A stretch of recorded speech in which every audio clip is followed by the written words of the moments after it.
What if the single biggest obstacle between you and being a saint isn't something you do, but something you think? We all want to be Christ-like, but we obsess over external action. We fast, we volunteer, we say our prayers, and yet we feel spiritually exhausted. That's backwards. The true starting line for sanctity is the hidden, invisible battleground of your mind. The challenge is simple. We are fighting the spiritual war. You're exhausted because you're trying to force good actions when your inner life is still chaos.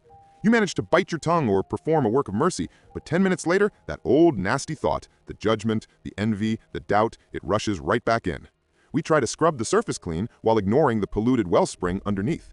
The results are fleeting, aren't they? We've forgotten that a human being, a spiritual creature, is moved entirely from the inside out. Think about a billiard ball. It's matter. It only moves when struck by another ball or a cue stick. It is passively moved from the outside. But you are not merely a material creature. You have a spiritual soul. The first cause of every uniquely human act, making a moral choice, appreciating beauty, or praying, is always internal. It starts with a thought. It's why the wisdom tradition of the world, even outside Christianity, grasps this primary importance of thought. The first line of the ancient Buddhist Dhammapada says, "All that we are depends on our thoughts." And you know who else knew this principle perfectly? St. Paul. Paul demanded we must take every thought captive to obey Christ. You can't capture the army without capturing the general, and the general of your soul is your intellect, your thinking. You can't give God your life until you give him the mechanism of your life, and that's your thinking. The entire process of becoming a saint is an effort to align the two powers of your spiritual soul, the mind, intellect, and the will, heart. The heart of sanctity is love, the will choosing God above all.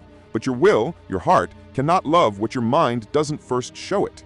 The mind informs the heart. To give God your heart, you must first let him govern your mind. This is why our faith in its purest form demands total interior devotion. The Catechism of the Catholic Church frames the highest calling by citing the greatest commandment. You shall love the Lord your God with all your heart, and with all your soul, and with all your mind. You see, the all your mind part is a command to think properly. It preemptively addresses all potential objections. Why do we struggle with sin? Because we object to God's plan in how we think.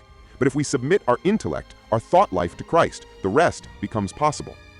Here is the breakthrough. Prayer is the spirit guided by the correct thought, directing the rest of your being toward God. So the concrete, actionable takeaway is this. When you sit down to pray tonight, stop trying to perform a perfect action. Instead, focus on taking one toxic, selfish, or prideful thought, just one, and replace it with a thought of Christ's love and truth. That shift, that internal movement of the Spirit, is the necessary beginning of sanctity.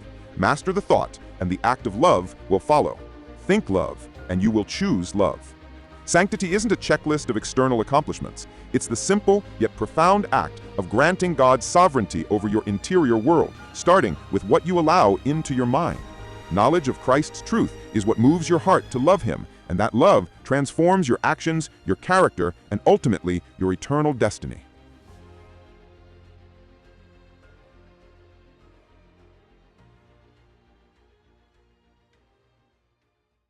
If you're ready to master the mental battlefield for your soul, subscribe and get ready for more essential spiritual truths.